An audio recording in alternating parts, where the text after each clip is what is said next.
고요한 시간, 잠시 세상의 소음에서 벗어나 우리 영혼의 가장 깊은 곳을 어루만지는 이야기에 귀 기울여 주십시오. 오늘 이 이야기가 당신의 마음에 깊은 울림을 준다면 좋아요와 구독으로 그 감동을 다른 이들과 함께 나눠주세요. 하나님의 은혜가 당신의 나눔을 통해 더 멀리 퍼져나가기를 소망합니다. 당신의 작은 손길이 누군가에게는 절실한 위로와 희망의 빛이 될 수 있습니다. 주님의 이름으로 당신을 축복합니다. 여러분은 하나님께서 당신을 얼마나 사랑하시는지 알고 계십니까? 그분은 당신을 창조하셨고 당신의 형체를 지으셨습니다. 네, 바로 당신을 말입니다. 때로 하나님께서는 당신을 들어 올려 땅에 내던져 말랑말랑한 진흙 덩어리로 되돌려 놓으시려는 것처럼 느껴질 때도 있습니다. 당신이라는 그릇에 금이 너무 많이 갔을 때 그분은 거룩한 물과 기름을 부어 당신을 다시 부드럽게 만들고 당신의 모든 것을 새롭게 늘려 빚기를 원하십니다. 저는 하나님의 임재 안에서 그분의 손길을 느꼈던 순간들을 떠올려 봅니다. 성령께서 제 위에 임하시던 그 거룩한 순간들을 기억합니다. 그리고 성경을 펼쳐 이사야서의 말씀을 다시 읽을 때마다 주님께 간구하게 됩니다. 주님, 지금 우리가 눈으로 보고 있는 이 현실이 주님께서 말씀하신 전부가 아님을 압니다. 우리에게는 주님이 더 필요합니다. 우리는 주님으로 더 채워져야만 합니다. 우리는 어쩌면 속고 있었는지도 모릅니다. 하나님의 임재가 얼마나 가까이에 있는지 깨닫지 못한 채 말입니다.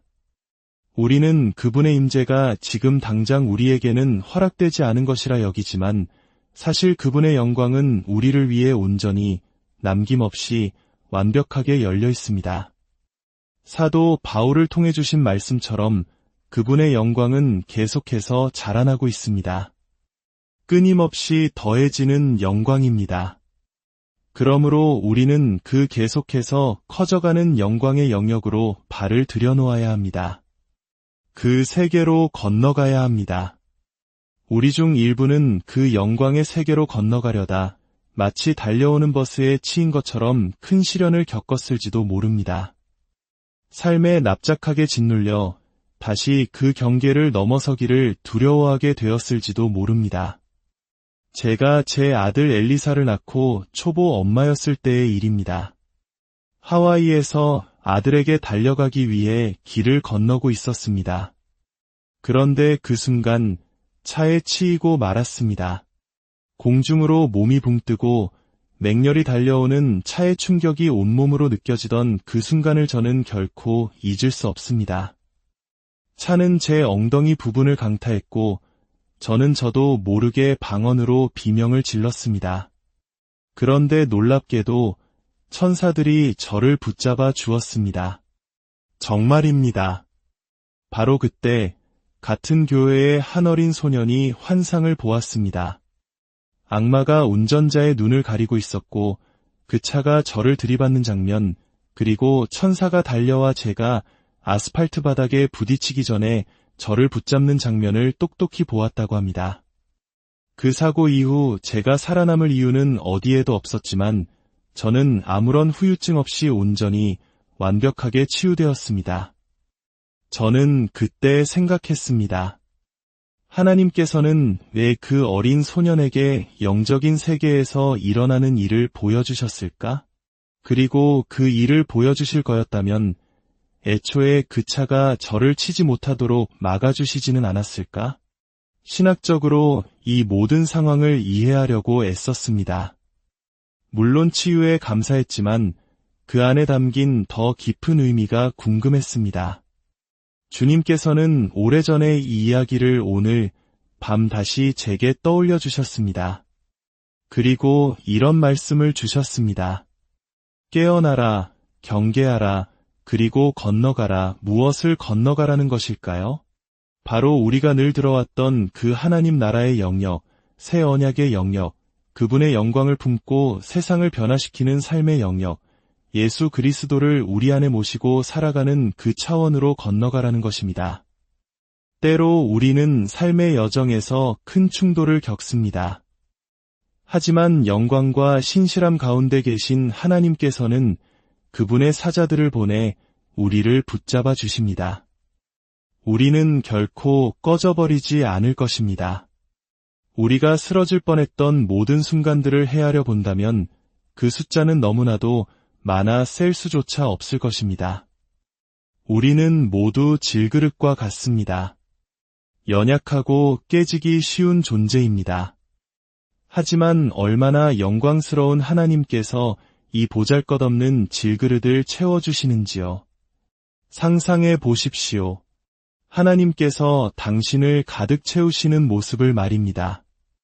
수년 동안 저는 제단 앞에 엎드려 이렇게 기도하곤 했습니다. 하나님, 여기 제 삶이 있습니다. 하지만 너무나 초라하고 작습니다. 마치 과부의 두 랩돈처럼 보잘것없습니다. 제게는 특별한 재능도 능력도 그 어떤 특별한 것도 없습니다. 이런 저를 통해 무엇을 하기 원하시는지 알 수 없지만 제 모든 세포 하나하나, 제 존재의 모든 조각을 다 가져가십시오. 그리고 저는 그 기도에 대한 하나님의 응답을 너무나도 선명하게 깨닫고 있습니다. 그분의 응답은 이것입니다. 그분은 우리 아버지이시며 우리는 지늘기고 그분은 토기장이시라는 것. 우리는 그분의 손으로 빚어진 작품이라는 사실입니다. 그리고 우리 하나님은 선한 일을 하십니다. 그분은 최고의 작품을 만드십니다. 하나님은 당신을 정말로 좋아하십니다.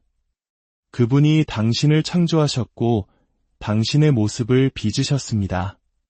때로는 당신을 부수어 진흙 더미로 되돌리고 금이 간 곳에는 거룩한 물과 기름을 부어 다시 부드럽게 하시고 당신을 빙빙 돌리며 새롭게 빚기를 원하십니다.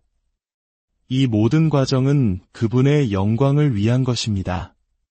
오늘 밤 주님께서는 누군가를 그분의 물레 위에 올려놓고 당신을 새롭게 창조하고 넓히고 그분이 부르시는 목적에 합당한 더 위대한 영광의 그릇으로 만들기를 원하십니다. 여러분, 그분의 영광을 담는 그릇이 되고 싶지 않으십니까? 이사야 64장 8절은 말합니다. 주는 우리 아버지시니이다. 우리는 진을 기어주는 토기장이시니 우리는 다 주의 손으로 지으신 것이니이다. 지금은 다시 한번 그분께 온전히 굴복할 때입니다. 유일하신 그분께 새롭게 우리 자신을 내어드릴 때입니다. 고린도 후서 4장은 이렇게 증언합니다. 이러므로 우리가 이 직분을 받아 긍휼하심을 입은 대로 낙심하지 아니하고 이에 숨은 부끄러움의 일을 버리고 속임으로 행하지 아니하며 하나님의 말씀을 혼잡하게 하지 아니하고 오직 진리를 나타내므로 하나님 앞에서 각 사람의 양심에 대하여 스스로 추천하노라. 만일 우리 복음이 가리었으면 망하는 자들에게 가리어진 것이라. 그 중에 이 세상의 신이 믿지 아니하는 자들의 마음을 혼미하게 하여 그리스도의 영광의 복음의 광채가 비치지 못하게 함이니 그리스도는 하나님의 형상이니라. 그때 제게 돌진하던 운전자의 눈이 바로 그렇게 가려져 있었습니다. 믿지 않는 자의 눈이 어두워져 있었습니다.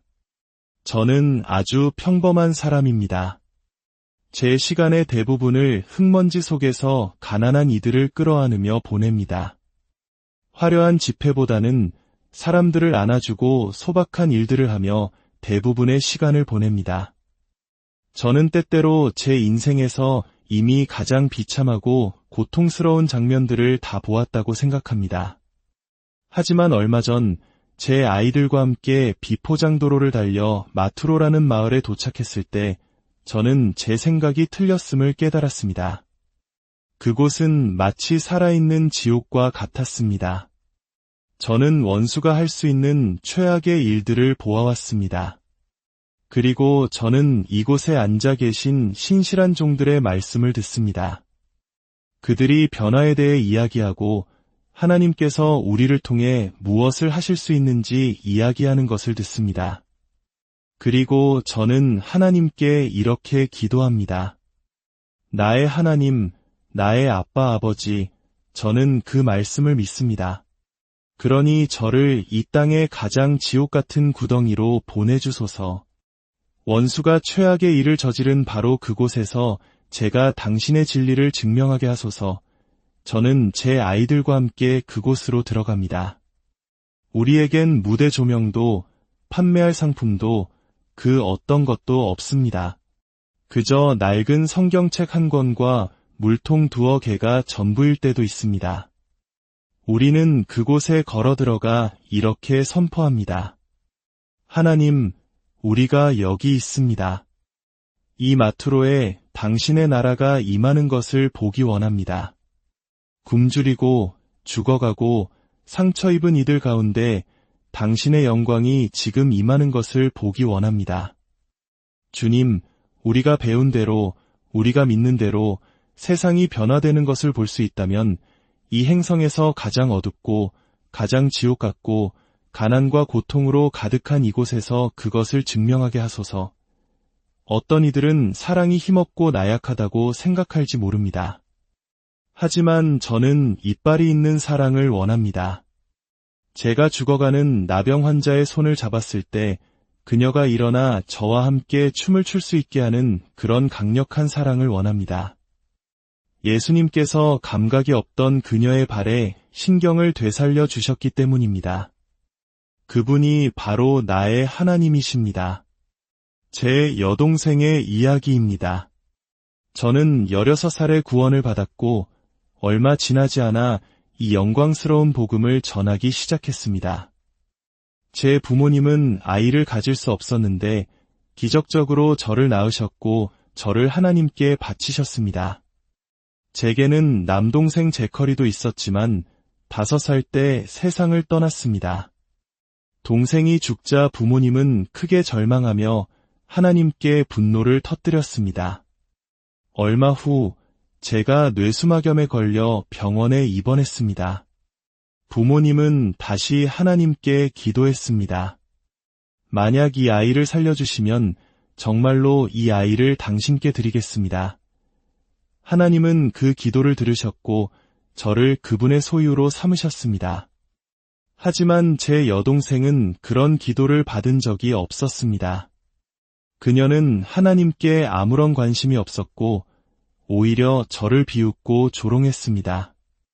제가 거듭나고 성령으로 충만해졌을 때 그녀는 언니가 미워, 언니는 미쳤어 라고 말했습니다. 그렇게 37년이 흘렀습니다. 그러다 최근에 여동생이 모잠비크로 저를 찾아왔습니다. 그리고 어느 수요일 밤 하나님께서 말 그대로 그녀의 삶에 충돌하셨습니다. 그녀는 물고기처럼 파닥거리고 울고 웃고 소리치고 바닥을 굴렀습니다. 난생 처음 겪는 강력한 성령의 임재였습니다. 그녀는 저를 붙잡고 외쳤습니다. 이거 정말 대단하다. 언니가 왜 계속 말했는지 이제 알겠어. 이게 진짜였구나. 다음 날 저는 여동생을 데리고 마투로 마을로 향했습니다.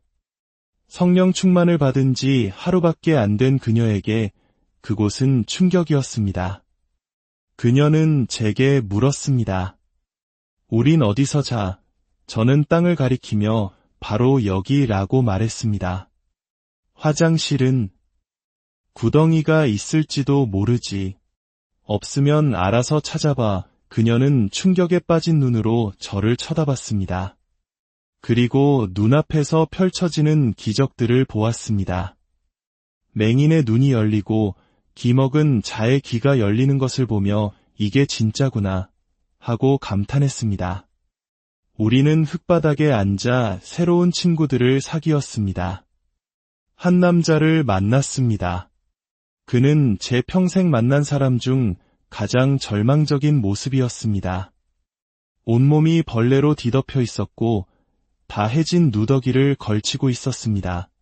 굶주림으로 죽어가고 있었습니다. 저는 동생에게 말했습니다. 사랑은 무언가를 하는 거야. 저 사람의 발을 씻겨주자.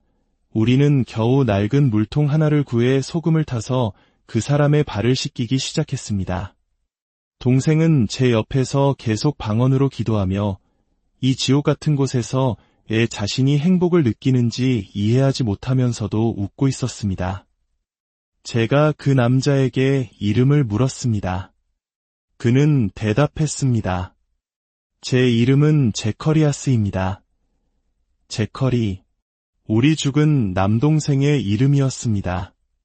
그 순간 제 동생은 무너져 내렸습니다. 하나님께서 그녀에게 말씀하셨습니다. 영원에 대해, 우리 남동생에 대해, 그녀의 삶에 대해 말씀하셨습니다. 저는 37년 동안 기도하며 보아왔던 일들이 단 24시간 만에 제 동생에게 일어나는 것을 목격했습니다. 하나님의 사랑, 하나님 나라의 능력, 그분의 긍휼, 그리고 그녀가 이제부터 전해야 할 강력한 복음에 대한 계시가 한순간에 폭포수처럼 쏟아졌습니다. 깨어나십시오. 경계하십시오. 그리고 건너가십시오. 지금입니다. 더 이상 기다리지 마십시오. 수십 년을 기다릴 필요가 없습니다. 당신은 지금 당장 당신에게 주어진 약속 안으로 들어갈 수 있습니다. 지금 당장 당신의 운명 안으로, 하나님 나라 안으로 들어갈 수 있습니다. 우리는 마투로 마을에 있는 모든 땅에 약을 뿌려 벌레들을 죽였고 그곳에 하나님 나라를 선포했습니다. 우리는 지옥 같던 마을에 하나님의 영광이 임하는 것을 보았습니다.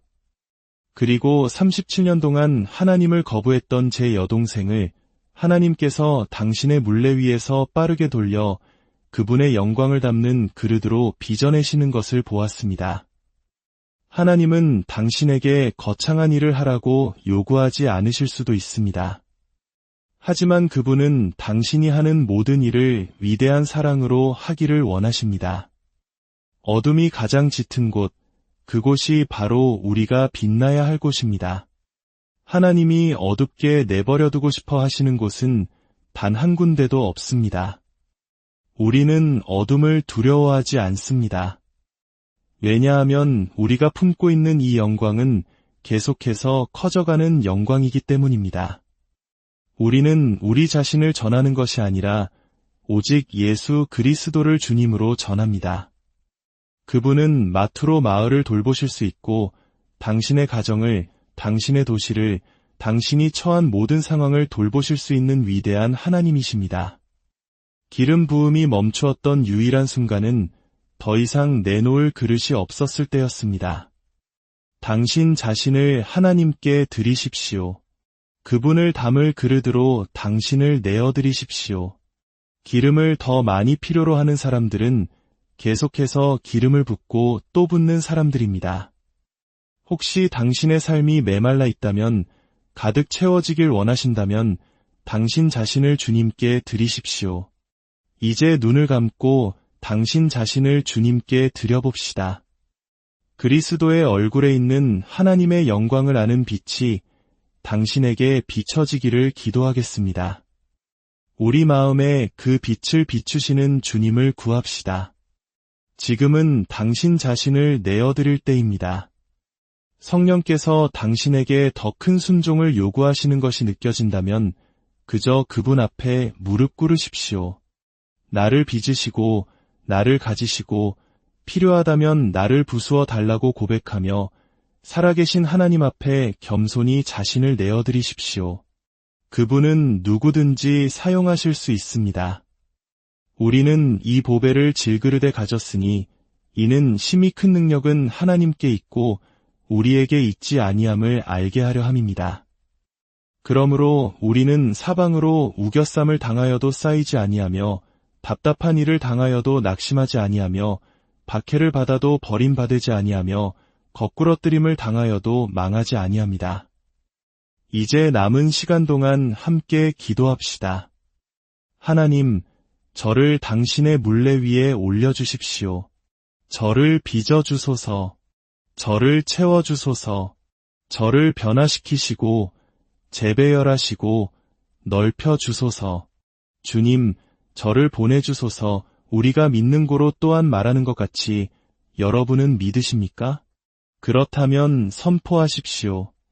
예수의 생명이 우리 몸에 나타나게 하려 함이라. 기도하십시오.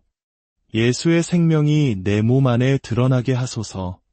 예수의 생명이 내 마음 안에, 내 영혼 안에 드러나게 하소서. 주님, 우리를 깨워주소서. 경계하게 하시고 마침내 건너가게 하소서. 지금 당신 곁에 있는 사람의 손을 잡고 기도합시다. 깨어나라, 경계하라, 건너가라. 우리가 잠시 받는 환난에 경한 것이 지극히 크고 영원한 영광에 중한 것을 우리에게 이루게 함이니, 우리가 주목하는 것은 보이는 것이 아니요 보이지 않는 것이니, 보이는 것은 잠깐이요 보이지 않는 것은 영원함이라. 우리의 시선을 예수님께 고정합시다. 우리의 눈을 들어 보이지 않는 영원한 것을 바라봅시다. 주님, 우리의 시야를 바꾸어 주소서. 우리를 무감각하게 만드는 세상의 벌레들과 나병을 제거하여 주소서. 우리 교회가 다시 느끼게 하시고, 다시 일어나 춤추게 하시고, 다시 보게 하여 주소서. 당신이 하나님이심을 다시 알게 하소서. 이제 두 손을 높이 들고 유일하신 그분께 집중하며 우리 안에 성령의 강력한 임재와 보증을 부어주시도록 간구합시다. 오소서, 주 예수여.